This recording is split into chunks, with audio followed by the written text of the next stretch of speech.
యువత శారీరక మానసిక దృఢత్వంతో ముందుకు సాగటానికి క్రీడలు ఒక అద్భుతమైన సాధనమని ఎమ్మెల్యే వేమిరెడ్డి ప్రశాంత్ రెడ్డి అన్నారు. నెల్లూరు జిల్లా బుచ్చిరెడ్డిపాలెం మండలం దామరమడుగులో ఆర్బీ క్రికెట్ టర్ఫ్ ను ప్రారంభించారు. అనంతరం బ్యాట్ చేతపట్టి క్రికెట్ ఆడారు. క్రమం తప్పకుండా ప్రాక్టీస్ చేయడం వల్ల యువతలో క్రమశిక్షణ పెరుగుతోందన్నారు. యువత చెడు వ్యసనాలు వంటి అనారోగ్యకరమైన అలవాట్లకు దూరంగా ఉంటారన్నారు.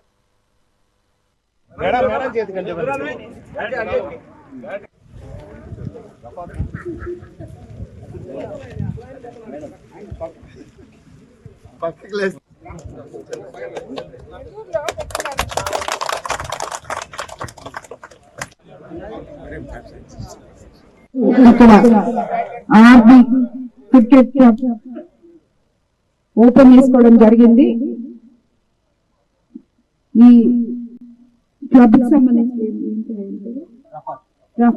రఫాత్ దీన్ని ఓపెన్ చేయడం జరిగింది. ఇక్కడ రాబోయే రోజుల్లో యువతకి చెడు దారి పట్టకుండా ఎప్పుడు ఫోన్స్ టీవీలు ఇవే కాకుండా ఇలా కొంచెం బయటకు వచ్చి ఉల్లాసంగా ఆడుకోవడానికి ఇటువంటి స్టేడియంస్ అన్ని కూడా పనికొస్తాయి. కాబట్టి ఈ దామరమడుగు గ్రామంలో మన కోరు కాన్స్టిట్యున్సీలో మొట్టమొదటిగా రఫాత్ ఓపెన్ చేసిన ఈ క్రికెట్ క్లబ్ బాగా జరగాలని అందరూ దీన్ని ఉపయోగించుకోవాలని కూడా కోరుకుంటూ all the best and congratulations. ఇక్కడ ఆర్బీ క్రికెట్ క్లబ్